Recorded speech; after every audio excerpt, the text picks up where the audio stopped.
Send the link to Romeo. You have to do it for the text.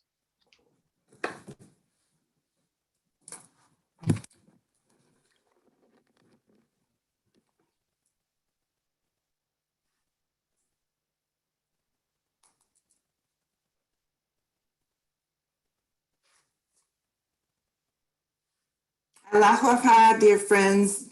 God is most glorious. Welcome to the Sunday morning devotional program sponsored by the Spiritual Assemblies of the Baha'is of South DeKalb County and Sandy Springs, Georgia. So wonderful to have all of you with us today. You know, across the globe, the teachings of the Baha'i faith brought to us more than 150 years ago by His Holiness Baha'u'llah, its founder, and whose name in Arabic means the glory of God. His teachings have inspired and continue to inspire individuals and communities as they strive to improve their own lives and contribute to the advancement of civilization.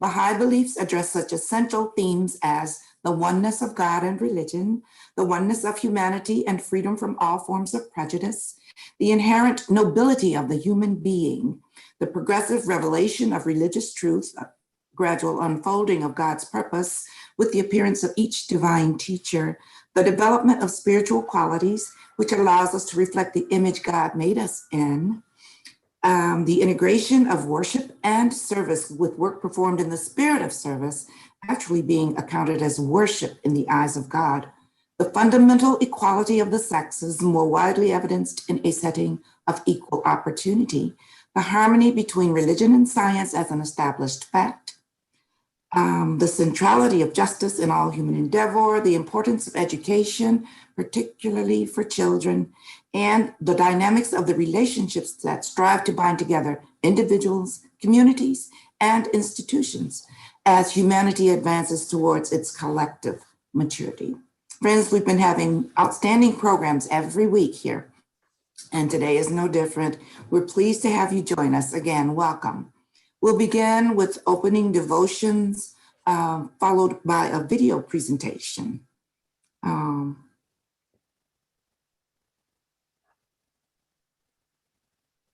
I don't think we're going to have the video presentation now. Is that right, Barbara? Sorry. No, this is for the musical part. Oh, okay. All right. So if you would, please silence your electronic devices and mute yourselves if you're not speaking. Thank you so much.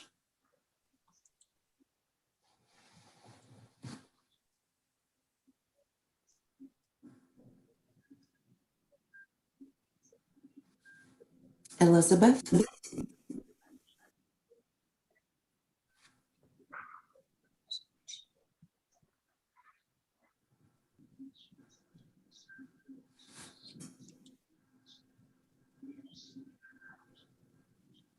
Should I read one of my own prayers? No, it'll appear in just a second. Okay. Give me a second, Hermione. I was doing something else and not paying attention. Not to worry. Okay.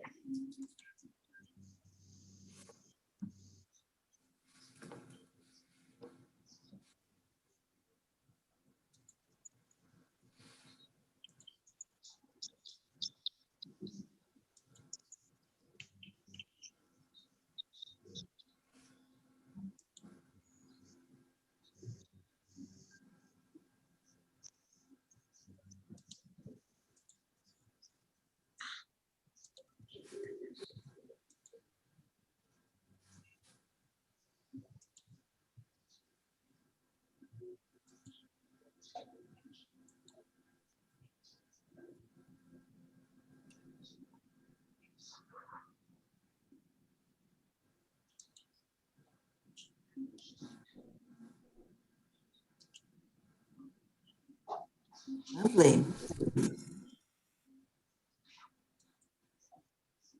Elizabeth? Oh my God, my Lord and my Master, I have detached myself from my kindred and have sought through thee to become independent of all that dwell on earth and ever ready to receive that which is praiseworthy in thy sight. Bestow on me such good as will make me independent of aught else but thee. I'm sorry, I can't see it. Sorry about that, Elizabeth. It was blocked by a black square. Oh Okay, my God, oh my Lord, oh my Master, I beg thee to forgive me for seeking my any pleasure save thy love, or any comfort except thy nearness, or any delight beside thy good pleasure, or any existence other than communion with thee. About thank you, Elizabeth. Kathy?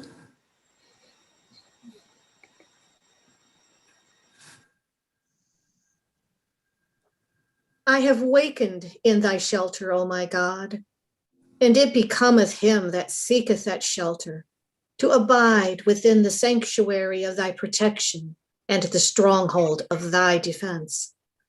Illumine my inner being, O my Lord, with the splendors of the day spring of thy revelation, even as thou didst illumine my outer being with the morning light of thy favor. Baha'u'llah. Thank you, Kathy. Mandana?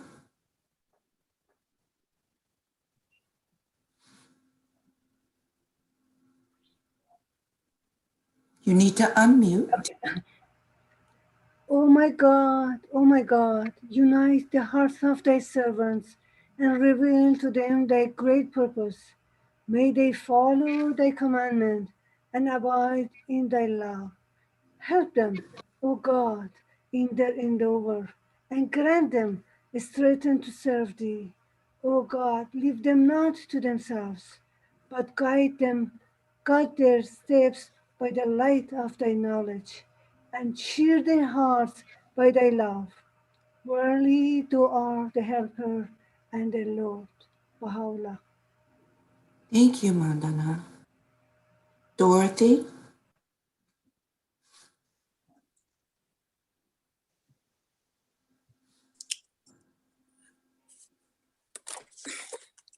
Thou compassionate Lord, thou who art generous and able, we are servants of thine shelter beneath thy providence. Cast thy glance of favor upon us. Give light to our eyes, hearing to our ears, and understanding and love to our hearts. Render our souls joyous and happy through thy glad tidings. O Lord, point out to us the pathway of thy kingdom and resuscitate all of us through the breath of the Holy Spirit. Bestow upon us life everlasting and confer upon us never-ending honor. Unify mankind and illumine the world of humanity. May we all follow thy pathway, long for thy good pleasure, and seek the mysteries of thy kingdom. O God, unite us and connect our hearts with thy indissoluble bond. Verily, thou art the giver, thou art the kind one, and thou art the Almighty. Abdul Baha. Thank you, Dorothy. Ruha?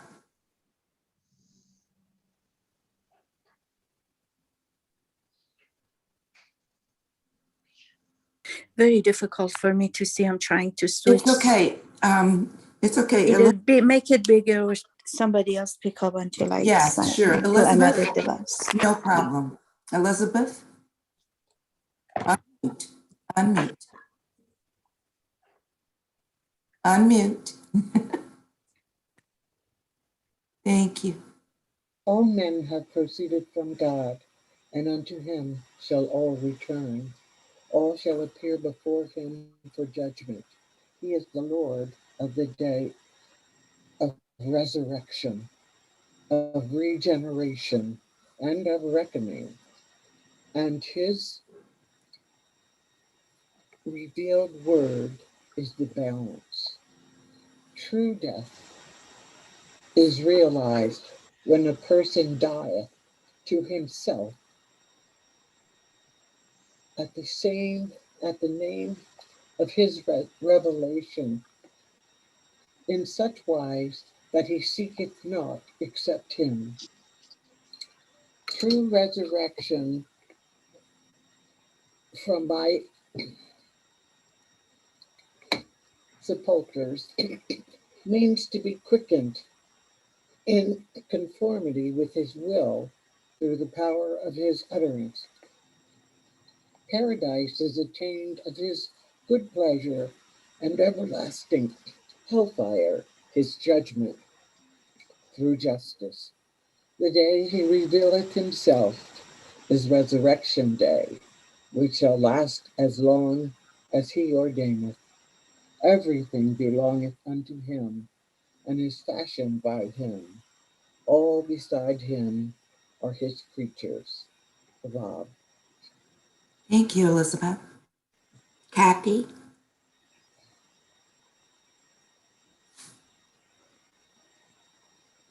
The best beloved of all things in my sight is justice. Turn not away therefrom, if thou desirest me, and neglect it not, that I may confide in thee.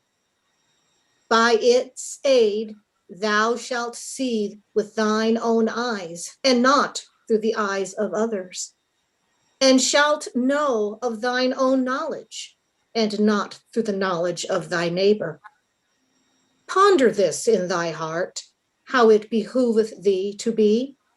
Verily, justice is my gift to thee, and the sign of my loving kindness. Set it then before thine eyes. Baha'u'llah. Thank you, Kathy. Mandana?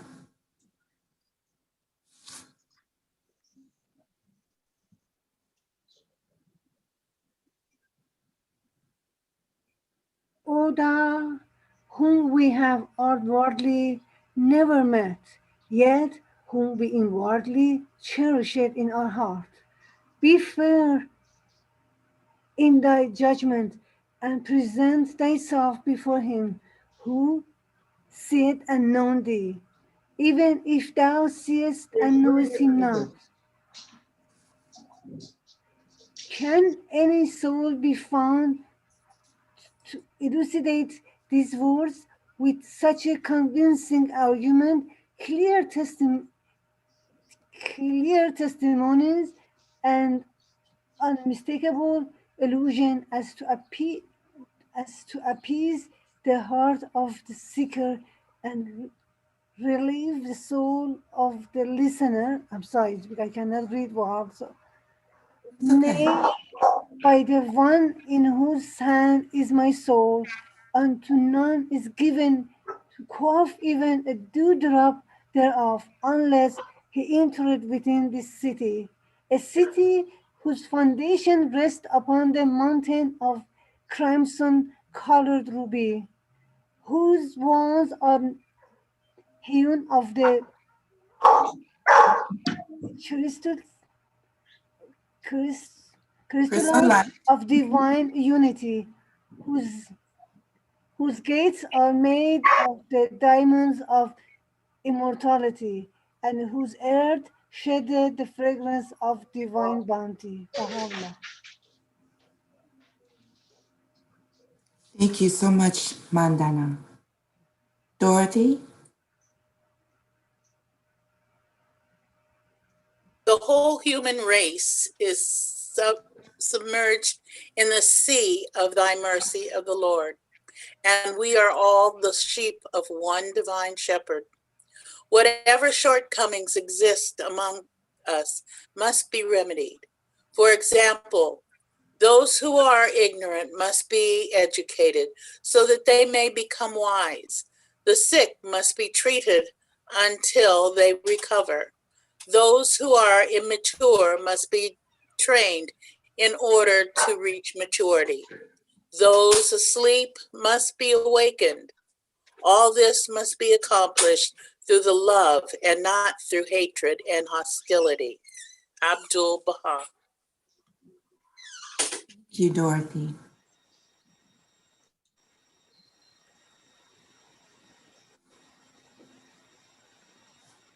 Mansoor, يا إلهي اسمك شفاعي وذكرك دواعي وحبك مونسي ورحمتك طبيبي ومعيني في الدنيا والآخرة إنك أنت On live video. المؤمن She don't be acting up like this because she's trying to get up to you. one moment, Mansoor. Barbara, could you mute yourself? Thank you.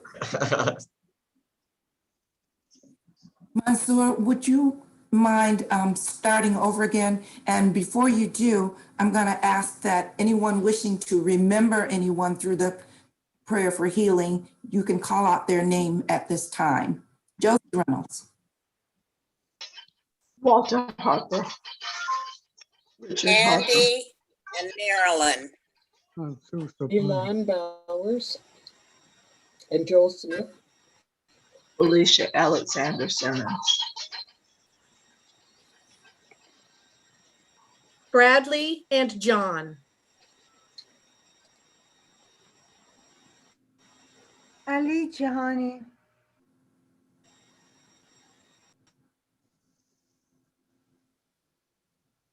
Taroz Manavi. Sorry.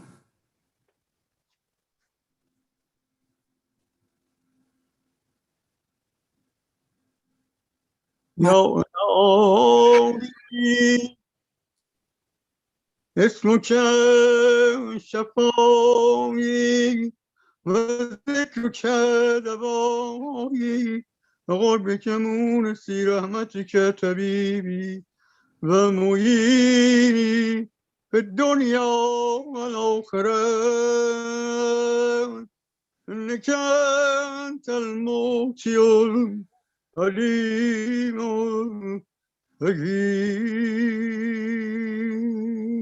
الحكيم.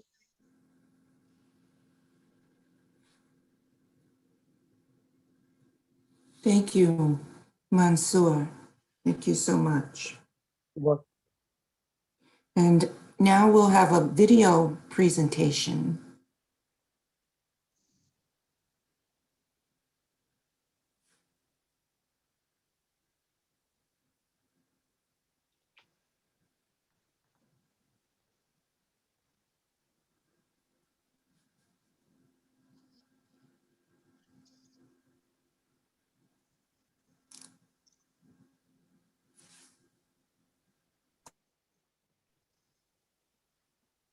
Strive that your actions day by day may be beautiful prayers.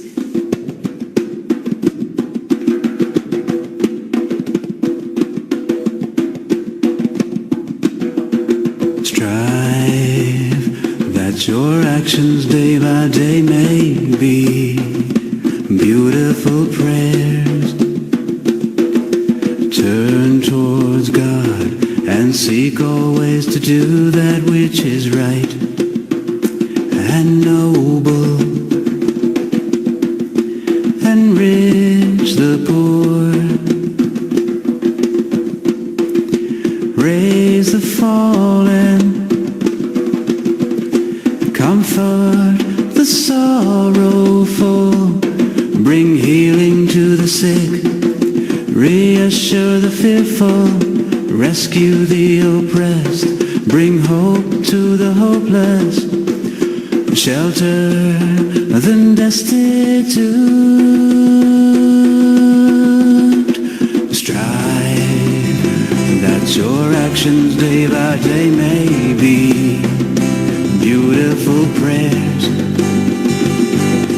Turn towards God and seek always to do that which is right and noble. Enrich the poor, raise the fallen, comfort the sorrowful, bring healing to the sick, reassure the fearful, rescue the oppressed, bring hope to the hopeless, shelter the destitute. Strive that your actions day by day may be beautiful prayers. Turn towards God and seek always to do that which is right and noble, enrich the poor, raise the fallen, comfort the sorrowful, bring healing to the sick, reassure the fearful, rescue the oppressed, bring hope to the hopeless, shelter the destitute. Strive that your actions day by day may be beautiful prayers. Turn towards God and seek always to do that which is right and noble, enrich the poor, raise the fallen, comfort the sorrowful, bring healing to the sick, reassure the fearful, rescue the oppressed, bring hope to the hopeless, shelter the destitute. Strive.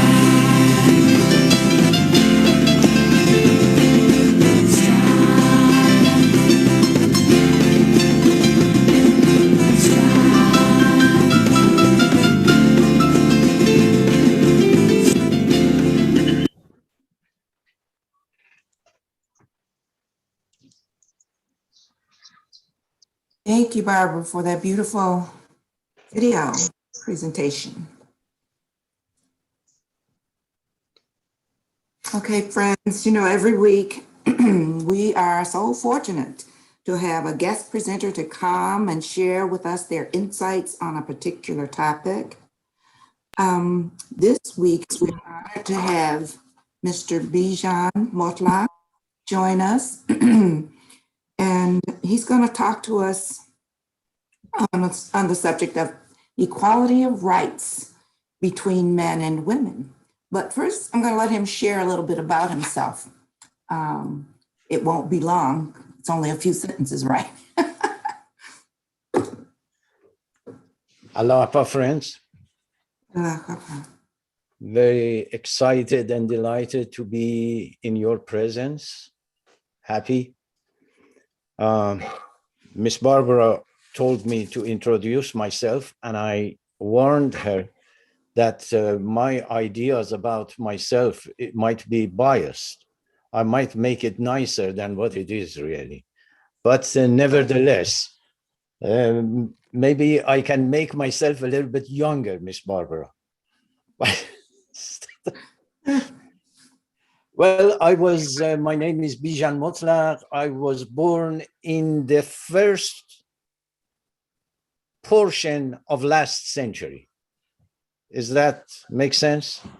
Sure. Going back to 1944 area, end of World War II.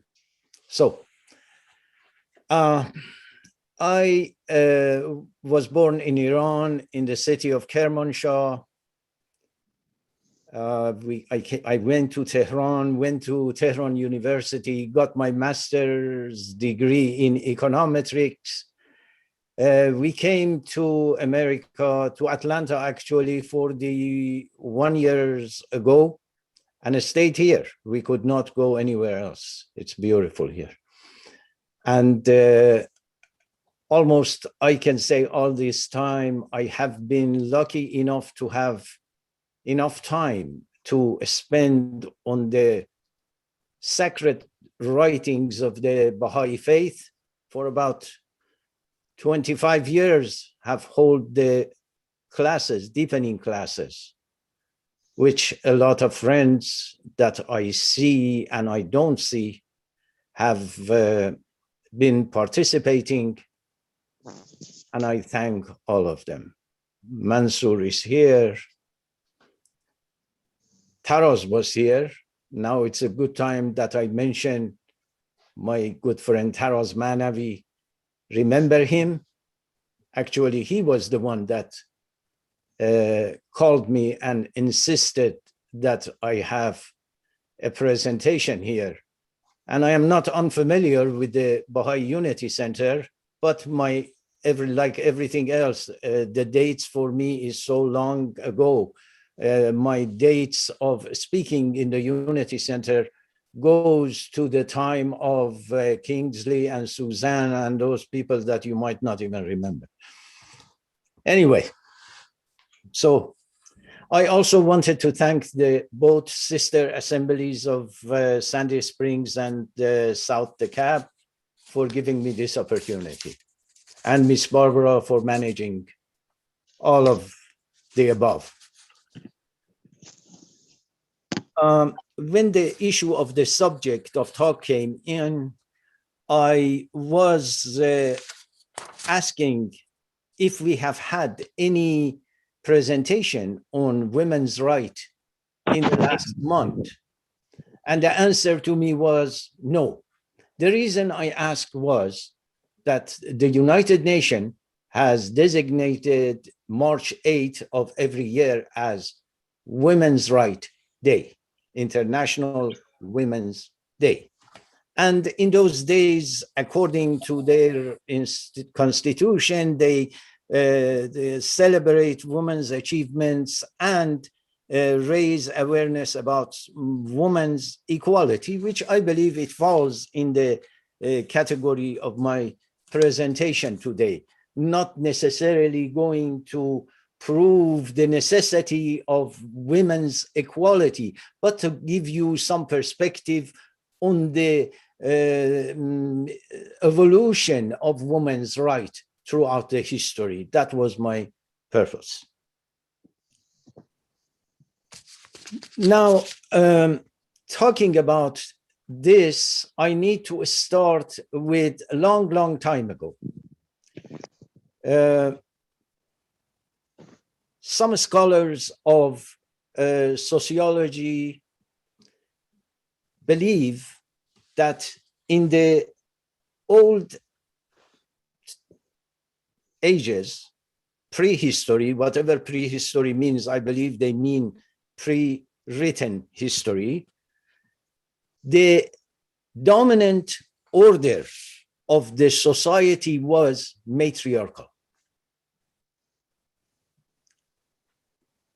By that, I mean the women were the dominant forces in the family. The identity line was by the women of the family. The inheritance was going to the women and staying in the hands of women in the family. The women of the family were repositories of the knowledge of the day, which was, let's say, the knowledge about pottery, about spinning, about cooking, sometimes medicine, sometimes different knowledge about clothing and all of that. The women had these knowledge of the day. Now, what is the time that we are talking about? Between 9 and 11,000 years ago, which is end of a Stone Age. So matriarchy or matriarchal society was the dominant order of those days.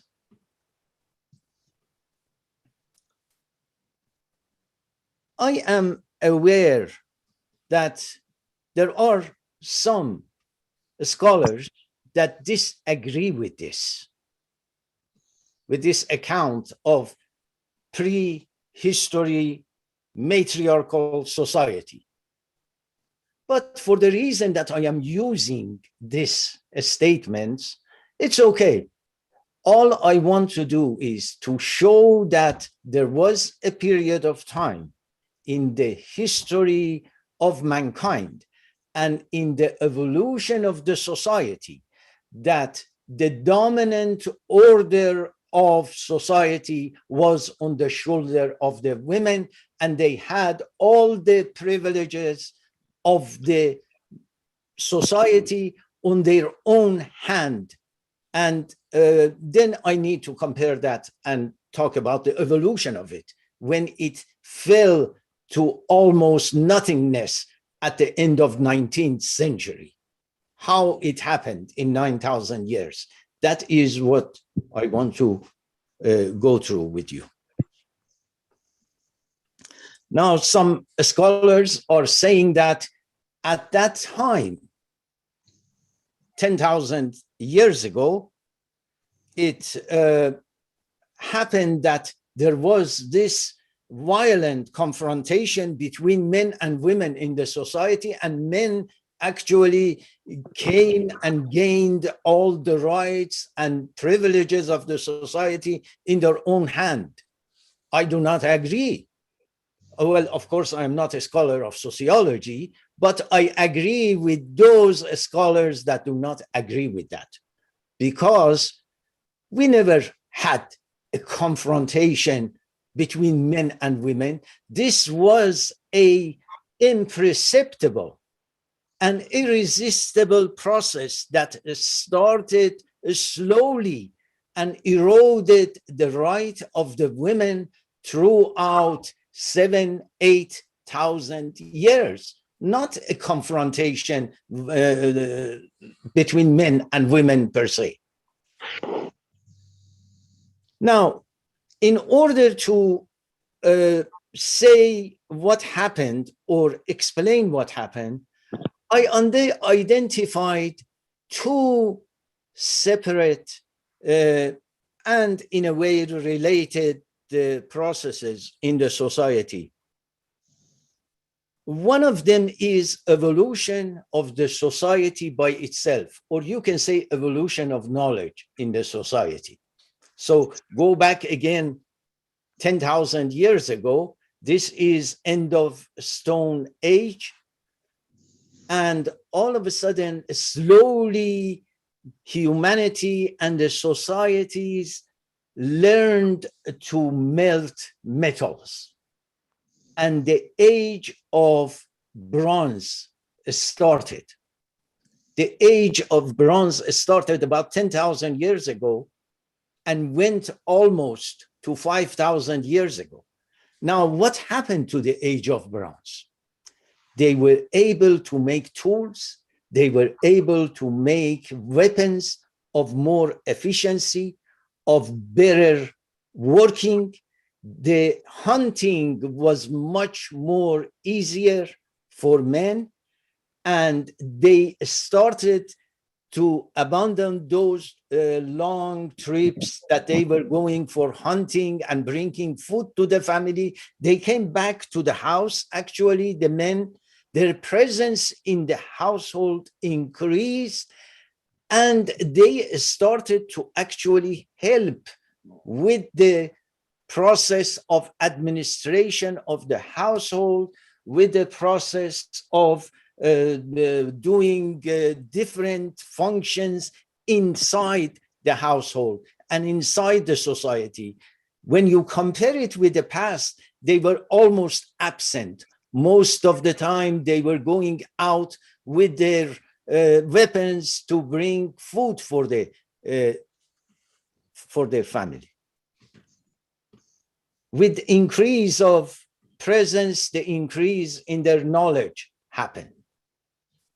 And with the increase of their knowledge, the increase in their rights and in the power and in the position of the society happens. Now, remember again, this is happening throughout 5,000 years.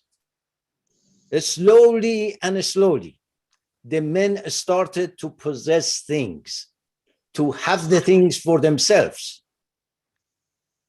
and eventually even the women. become their property. Now, it continued further after 5,000 years. It continued another 4,000 years in the age of iron, even with more intensity. Every aspect that we mentioned for the Bronze Age, and the weapons and the presence in the household and the ease of the hunting. Also, it happened with the ease of agriculture, with the ease of preparation of the land, and with the ease of everything. So their presence in the household, in the family, in the society start to increase. They bring with themselves the violent portion of the nature of the man to the society, the wars, the confrontations with the neighbors, all of those characteristics of the 5,000 years ago history in the land between two rivers, in the North Africa, in the South Europe, in the Far East, that you hear in your history books, happened in this period of time. The men are starting to get everything that they can put their hands on in terms of rights. So the age of iron also continued for another 4,000 years. Altogether, this process that I mentioned, the evolution of science or evolution of society, took 9,000 years with that direction. Now, there is another process that happened about 7,000 years ago, and that is the formation of religion as we know, the Adamic cycle. The Adamic cycle, actually, if we want to go to all of the religions and everywhere that we can go, is very difficult. Let's limit that. Our time does not allow such a study.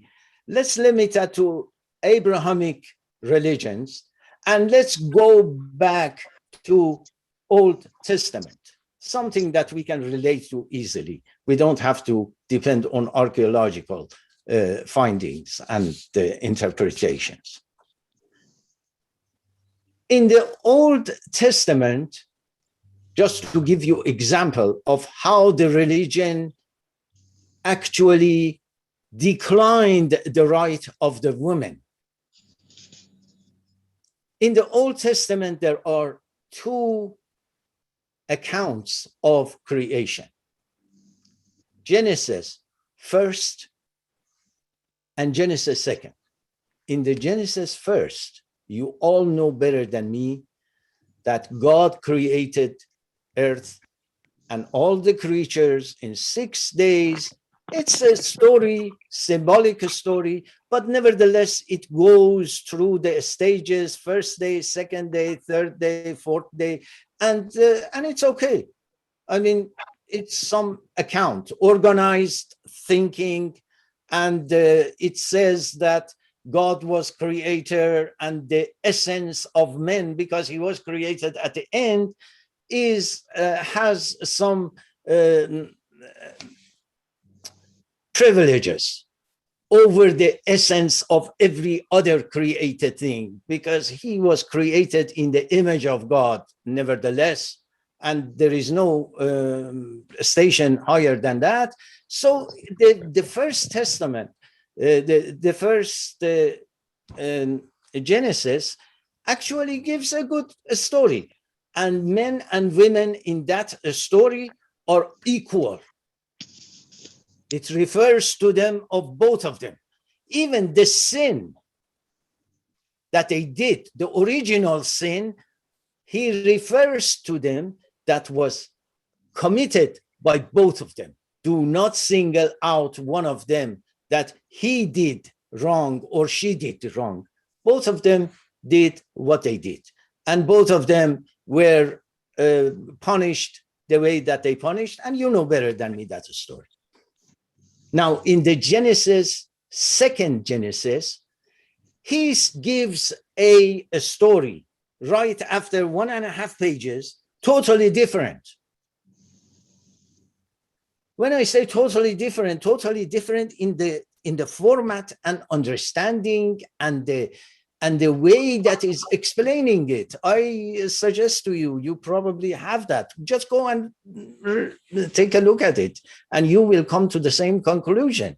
It starts with a little bit of creation in the first day, second day, third day, and then it goes to the portion of the Adam and Eve, and it goes to the area that actually it was Eve that cheated and talked with Adam to have that forbidden fruit from the forbidden tree, and therefore they were banished from the heaven. Now, we are looking at the scholars of Christianity and also the Old Testament, and they knew these words are symbolic. They knew that 6 days or does not mean anything. It cannot mean a regular 6 days. Even if you count 6 days as 6,000 days, years, you cannot still believe that the earth was 6,000. They had this knowledge. They knew that these stories are symbolic. Nevertheless, they took it literally. Now, when I say they took it literally, what is the meaning of that? It means that we are not dealing with a revealed religion here. We are dealing with personal interpretation and opinion of the religion.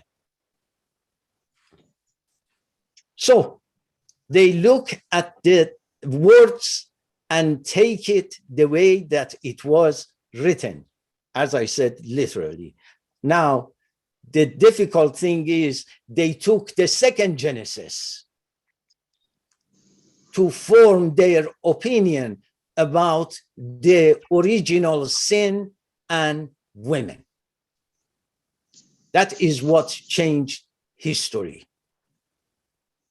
So the whole weight of the original sin goes to the women. They will be punished, deserve punishment. They are the guilty person, not Adam. But Adam has been burned in the fire that they made, in their interpretation. Christianity accepted the Old Testament the way that it was. So what happened was that the fathers of the church, let's say I just go and actually talk about one of the most important fathers of the church, the known figure in feminism, Tertullian or Tertullianus, which is the father of theology of the church. Actually, he, in his the book that says, actually, the name says a lot, Devil's Gateway. The name of his book, Devil's Gateway. He's look at these words, and do you not know that you are each an Eve, which means all you women. You are each Eve, what Eve? Not the Eve, mother of all, the Eve, the guilty. the Eve that talked Adam into sinning, making sin and eating of the forbidden fruit. Now, and do you not know that you are all an Eve? The sentence of God on this sex of yours lives in this age. The guilt must be of necessity live too. You are the devil's gateway.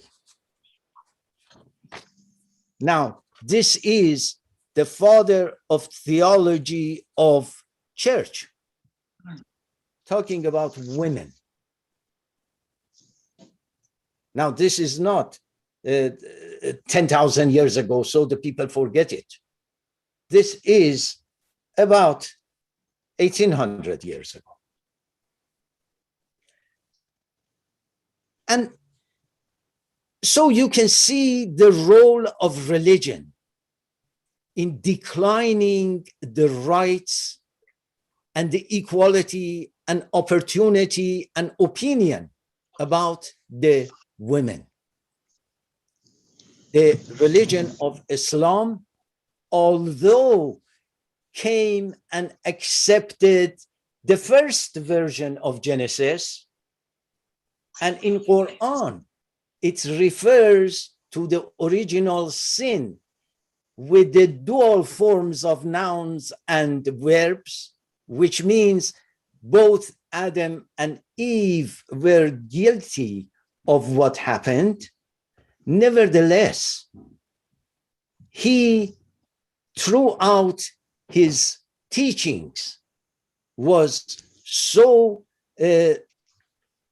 backward that even for some communities and societies of that day, like Iran and India and Greek, that they remembered she-God myths in their midst of the stories and myths that they had. It was a backward religion. So the Islam was also contributing to that. And the learned of Muslim religion did not take those hints of unity in the Quran, but they took those statements that was detrimental to women's right. And they created laws and sunnah and the religion laws that actually comply with their own understanding of the holy book.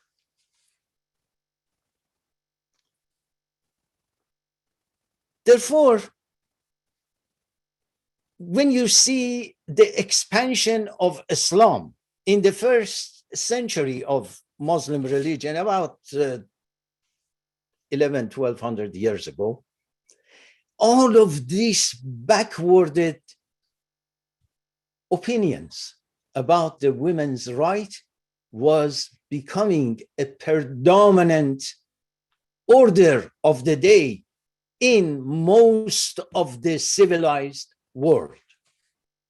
Now, I can tell you that do not think this we are talking about the Arab nations or the North Africa nations or the Iran or Middle East. No, we are talking about the women's right in Switzerland. We are talking about the women's right in United States. We are talking about women's right in Europe. They had a queen on the head of England, but the women did not have the right to vote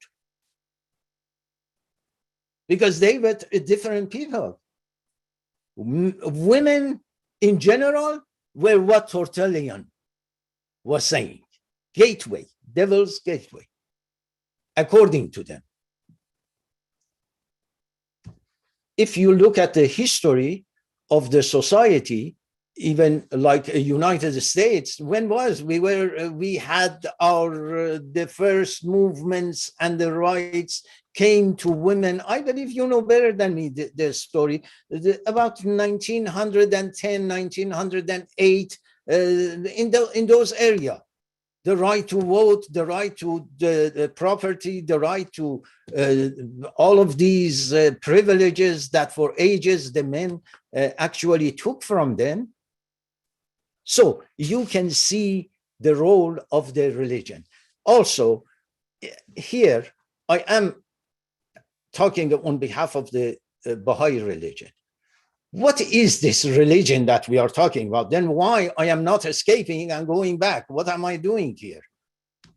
The religion, if I borrow a lingo from science, applied religion. That's what I mean. What is applied religion? Religion as it applies to day by day life of the people. What is the meaning of that day by day life of people? Is as it's been understood and interpreted by the people, not by the manifestation of God, not by him whom God has made manifest, by us, by personal opinions, by preferences. So that type of religion was what caused the decline of the right of the woman in the religion process and decline of the right of the woman for the loss of money and power in the first process, which was the evolution of the science, as I mentioned, and evolution of the society. So the combination of these two elements actually in 7,000 years brought us to the level of the women's right, the way that we remember it in the recent history of humankind. Maybe I can make all of that much simpler by saying non-existence of the rights.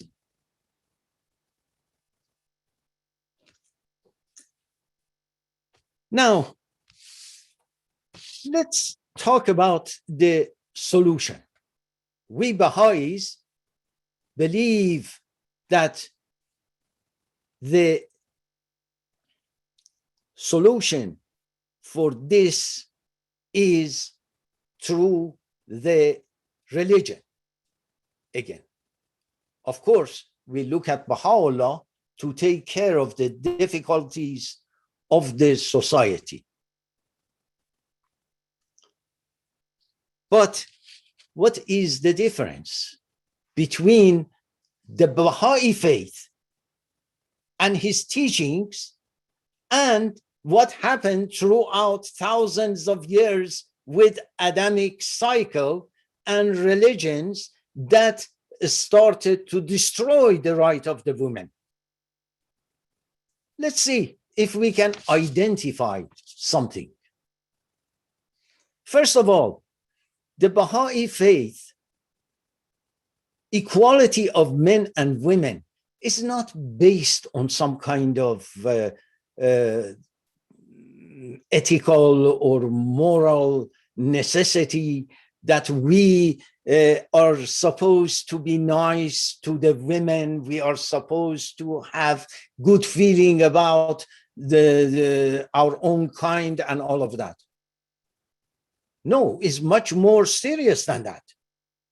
The equality of rights between men and women is based on the fact that we believe in unity of Creator and in the unity of its creation. Because ethics has been created by men most of the time. We are not talking about that. One God has created us, and we are one in terms of the capacity. Therefore, we need to have the equal rights to use those capacities that he gave us. This is the foundation of this teaching of Baha'u'llah. This is the first one. Now, the second one. In the Baha'i faith, we do not have interpretation of the word of God allowed to us. Bijan cannot go and say, I believe this sentence in the writings of Baha'u'llah means that the women, although they need to have equal right, but I cannot put that but there. I have to abide by the word of God. And there are also some solutions to prevent this. Baha'u'llah appointed his own son as the interpreter of his word, and that son came and interpreted his word enough for mankind. Therefore, if we need interpretation, we need to go there. And he is actually the one that more than anybody else emphasized the equality of right between men and women. When you hear the name Abdul Baha is that interpreter, not anybody else.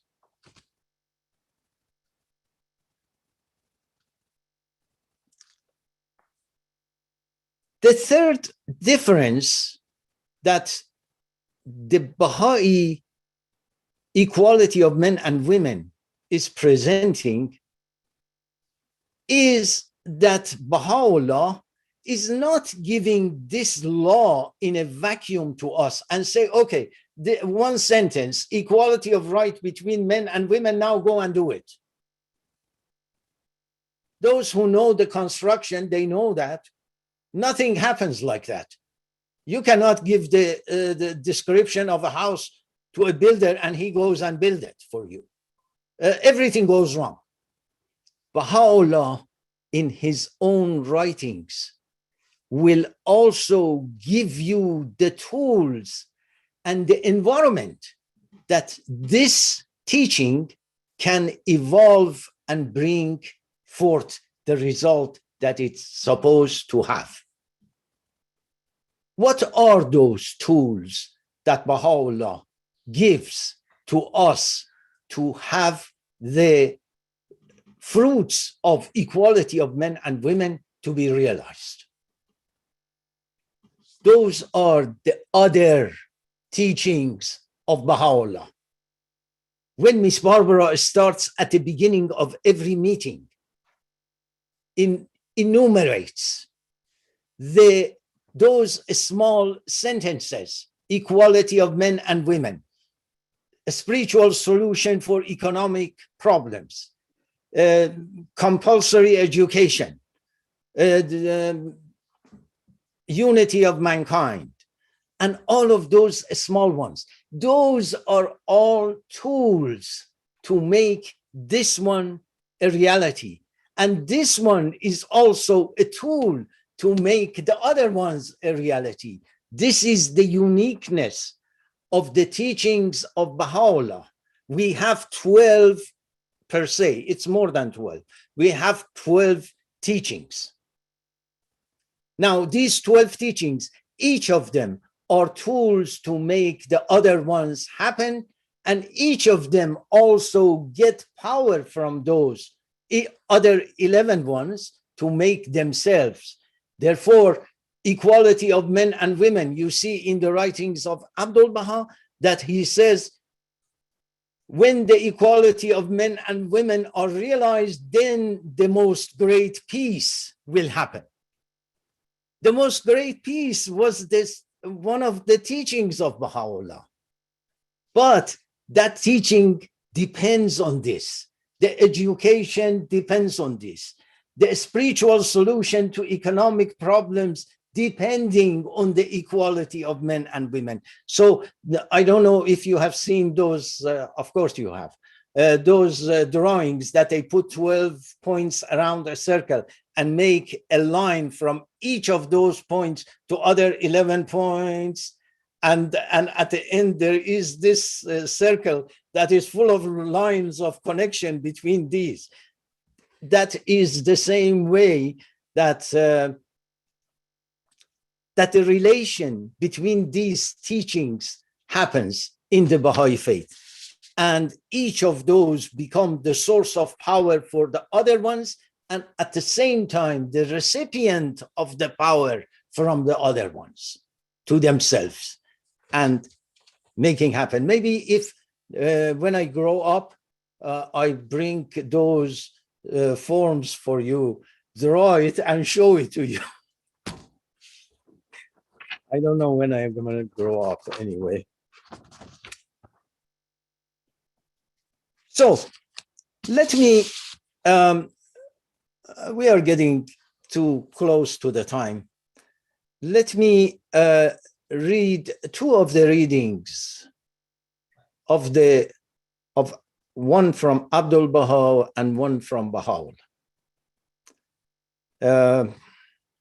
And then if there is anything else in the question and answer, we will talk about it again.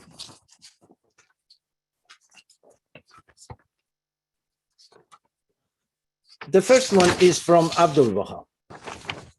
He says, the world in the past has been ruled by force, and men has dominated over women by reason of his more forceful and aggressive qualities, both of body and mind. But the scales are already shifting.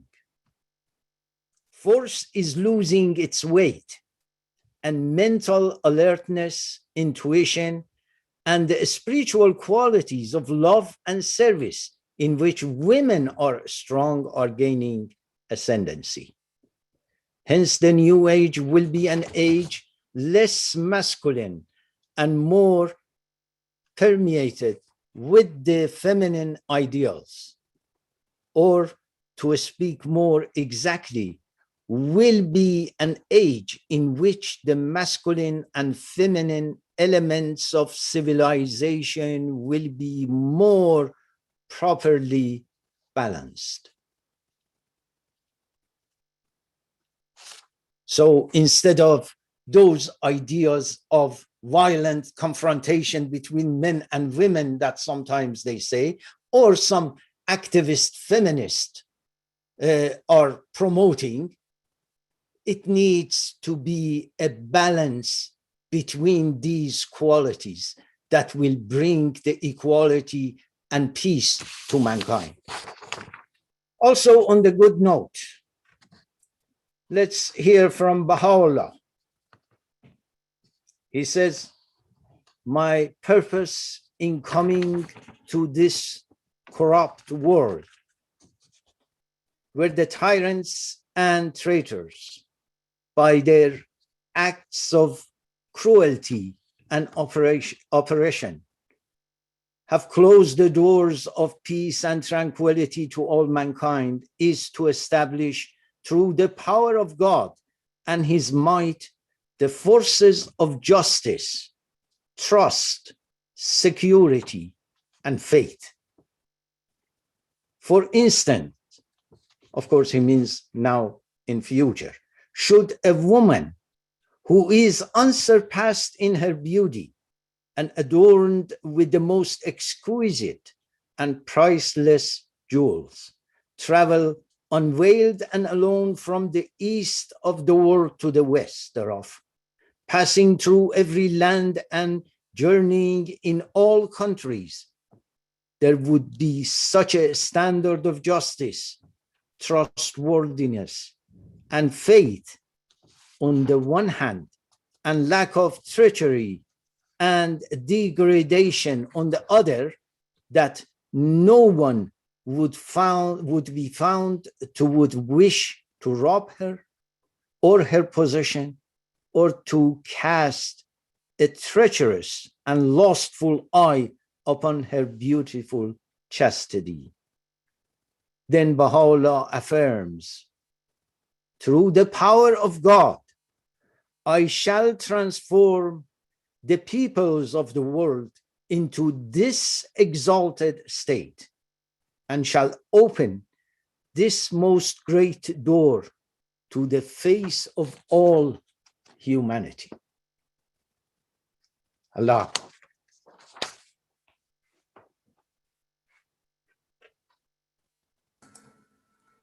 Well, thank you so much, Bijan, for all of those insightful comments and for putting together the continuum of how we happen to be where we are right now and battling that.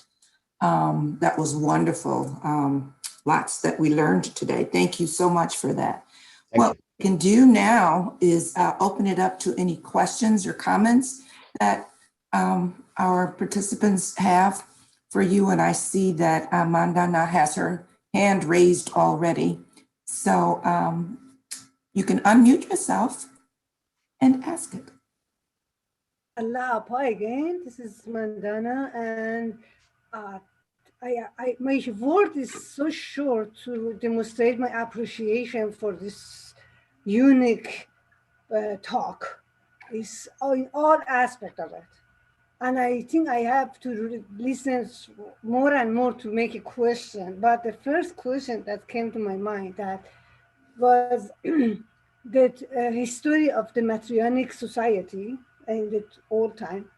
That when I was in Iran, it was the two ladies that one of them, the Mehrangi's car, and I don't know the other one, that they make a book that with all research and those stuff is very fascinating. And then, but when I came here, when I went in my sociology course, our professor said, there is our myth, there was no matriarchal time. And as Bijan said, I heard other places too. And all those information that President Bijan provided for us, he did not create it, so it was there. So how some sociologists can dismiss and deny that fact that is there, and then just dismiss all the information of how they can say is a myth and they're out there. That is my question. This fact there. Yeah, I believe that right now it happened. It happened in both in Christianity and Islam as well. Now that they see that the affairs of the world is going more towards balance, more towards the right of the women, they are trying to attach themselves to that and get away with the negative things that they have done actually in the past. There is one example in the Muslim religion, for example. In Quran, there says the search after the science is something that every Muslim needs to do. And he says Muslim, which means the Muslim men needs to do. It says talabul ilm farizatan ala kulli Muslim. And then they took this and added a word to it recently, or after a few hundred years, and added Muslime, which means the she Muslim to that too. So Quran actually in the writings of Islam now they are also part of promoting the women. They are doing these things. This is the characteristic of the religion that is run by the personal opinions.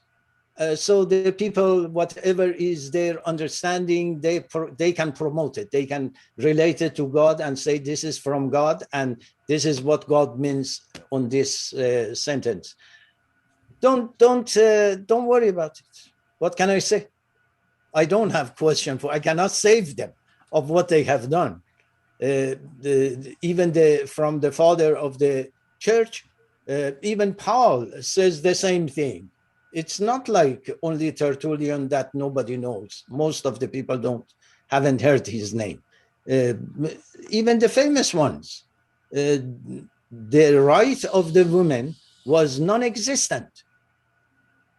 Simple. Now, I can argue on that with anybody that wants to go to the contrary, because it's in the book, in the writings.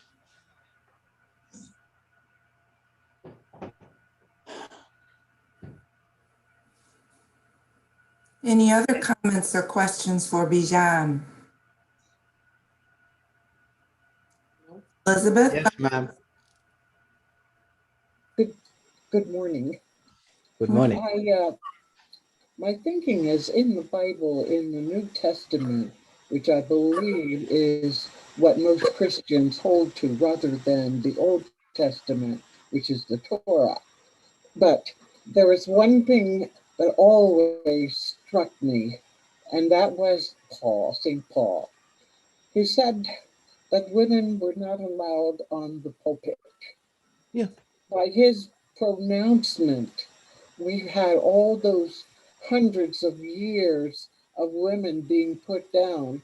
And it wasn't until women started being educated that they themselves that came to it, hey, I'm a person too. I should have rights. Women couldn't even own their own homes if their husband died. They were destitute. They couldn't own anything.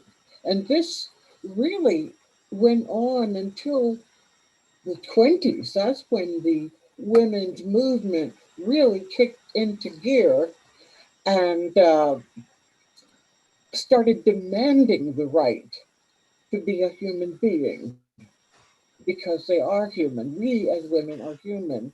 And if we all have equal education, we can perform equally. But there are things that I think women do better than men. But it doesn't mean that we're more than a man or less than a man. A man is strong. He can go out and chop a tree down. A woman is strong. She can give birth to a baby. And she can nurture that baby and see to it that it's educated. So there's a balance there, but not to raise one higher than the other. But we all have things that we can do, and everything that each of us can do, we should do for the betterment of the world and humanity. Thank you. I don't know what you can say to that. Well, thank you. I believe I do not give you the benefit of a good fight. I agree with everything you said. When I mentioned at the beginning that in the matriarch society, the identity goes by the women and inheritance also, and the possessions.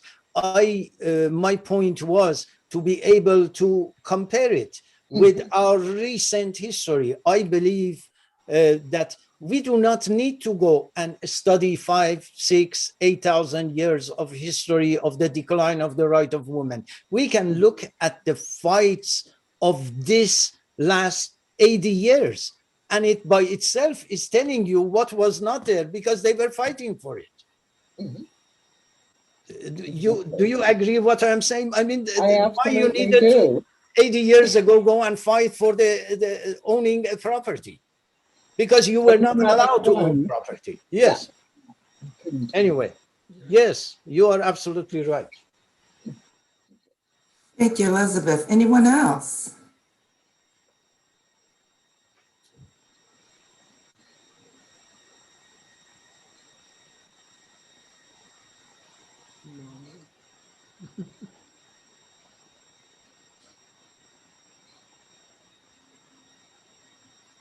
Well, I don't hear any more comments. Oh, Roya. Yes, well, even though my opinion might be a little bit biased. She is my sister.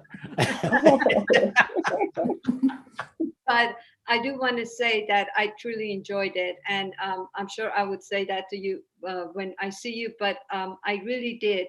The way you took it from the beginning to the story was very cohesive and interesting, and I appreciate it. Usually we don't talk about that when we see each other, but I'm very appreciative. Maybe we can start. I guess on that note, I like to also jump and say how much I always learn and appreciate for such comprehensive review. Thank you so much. Thank you, Eddie. Anyone else? Thoughts about this outstanding presentation on the evolution of women's rights throughout history? In the 36 minutes. But that was a phenomenal feat. By the way, I was here too. There you are. Aloha. Any other comments? Anything that struck anybody? The fact that, I mean, most of us do not know that this started out one way and gradually and imperceptibly, as you describe it, ended up being where it is now, filling in all those gaps. Miss Barbara, it should have been that way. I'm Hermione. Miss Barbara is running the technicals. Oh, I thought you are Miss Barbara. Nope. Now, it should have been that way, because I do not see in the history some kind of chapters of the first war between men and women or the second war between men and there was not such a thing. They were always lived together with their own difficulties and with their own problems. But that those problems was never culminated in something violent, outwardly, 2,000 women in that side of the river, 1,000 men in this side, and then they violently fight for their rights and those type of things. No, it was in 7,000-8,000 years evolution of the society. How it could be? I mean, I'm sorry to say that, but where all these kids are coming from.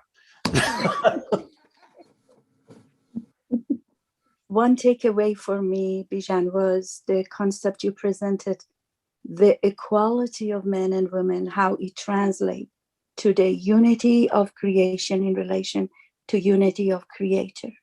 Yes. Which Abdul Baha emphasized. That's the foundation. Something to ponder. Yeah, that's the foundation of it. It's not like we are saying you need to be kind to women. Because you have more power, you need to be more considerate. No, this means like we cannot do it, but we have to do it for some morality issue. No, it's the right, is the women's right as being created by one creator. All of these rights that we are talking about, and there is no other way but to be equal at the best. Right. I understand. Of course, these days are going to the other way. We need to organize men for asking for their rights. Right. Although by doing that, we present the utmost ethical morality and its application. Of course, of course. That's, I think, something that Mr.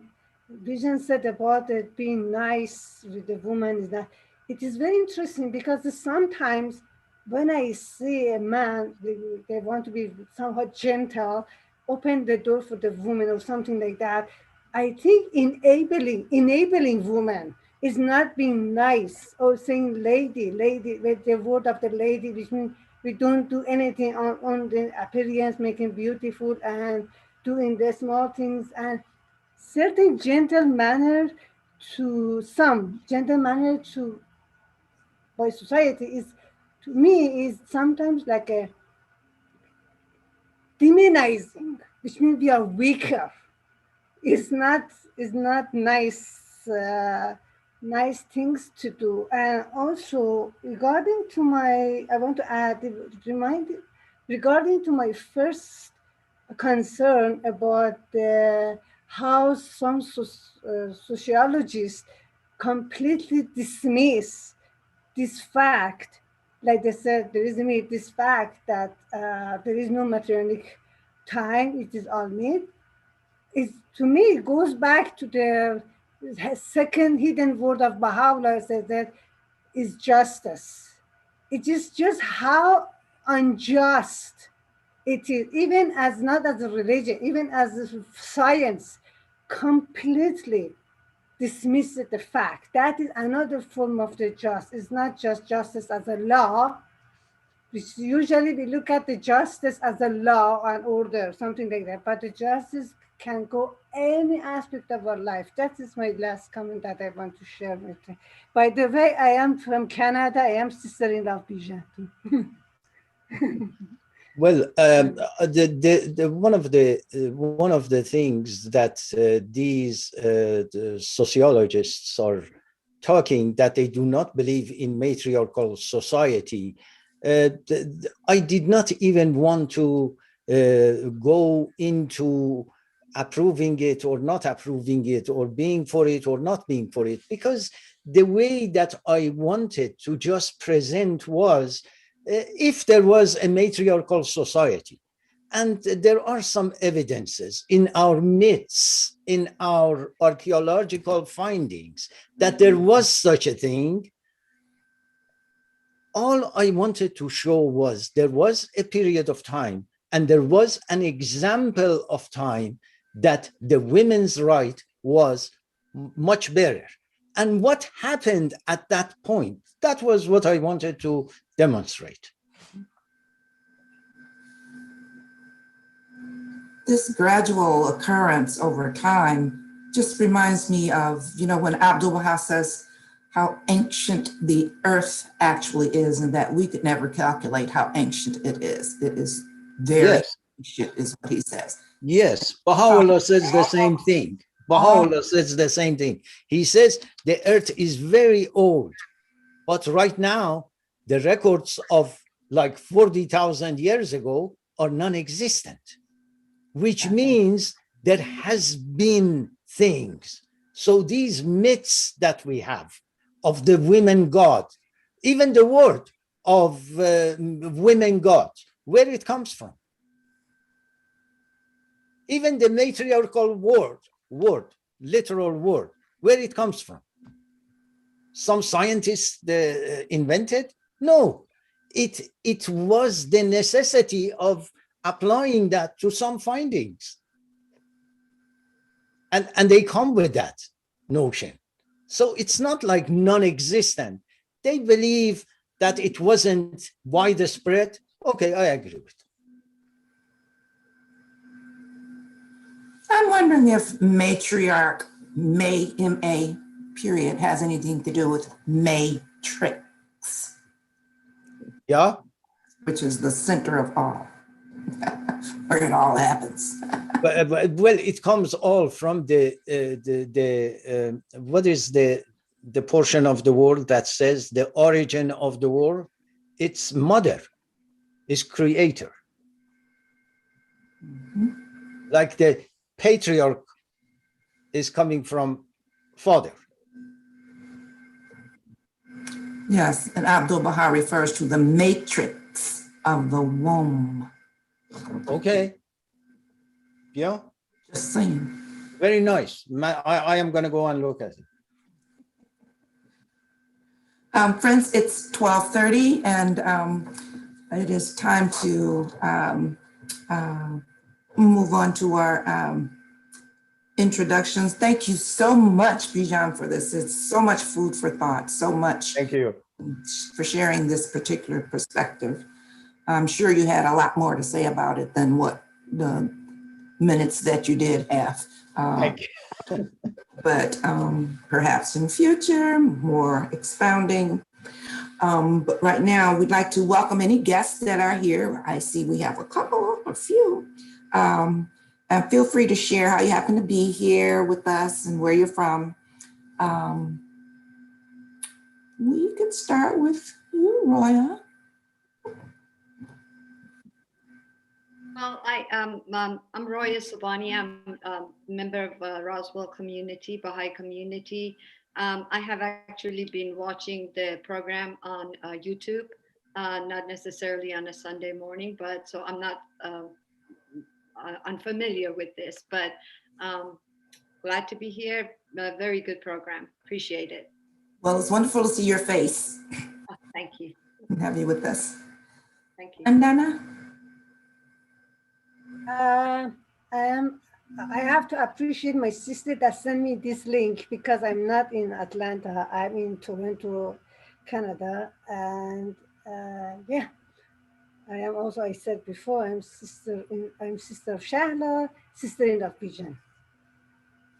Wonderful. Thanks for joining us today. We're happy to have you with us. Just as an aside, have you met Renee Steiner yet? No. Okay, he just moved to Toronto. That's the only reason I No, was. this is the first time that I'm attending. That's why. No, Toronto. Okay, yes, I'm sorry, I didn't get you. I was asking if you knew Renee Steiner, who just moved to Toronto. Unfortunately, now because of the COVID, Toronto is terrible. We don't see each other at all. It's okay. It's okay. Just checking. All right. Anybody else new here that would like to share how they happen to be here? If not, we have a couple of quick announcements. Our upcoming speaker for next week, Dr. Carrie Murphy, will be rejoining us. She's going to be giving a talk on the scientific revelation part 2. The part 2 is called rationality. You will recall maybe from her previous talk how explicit she was in terms of science and religion. So we look forward to her coming back next week. And any other presentations in future after that, we'll be getting details soon. And also, please remember that the food distribution program is every Thursday from 10 a.m. to 1 p.m. at the Baha'i Unity Center in the parking lot.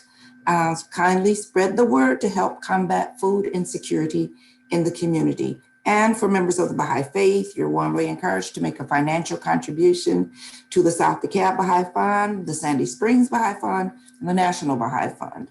National Baha'i Fund through the online contribution service. Or you can mail a check to the Baha'i Unity Center, 2370 Wesley Chapel Road, Decatur, Georgia, 335.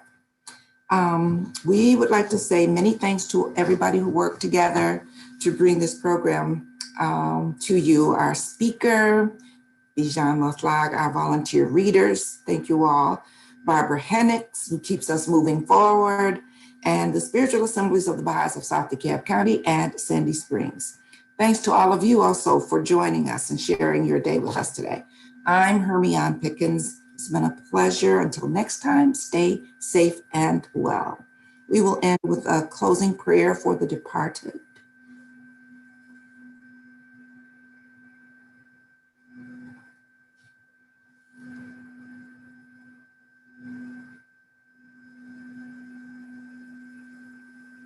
O my God, O thou forgiver of sins, bestower of gifts, dispeller of afflictions.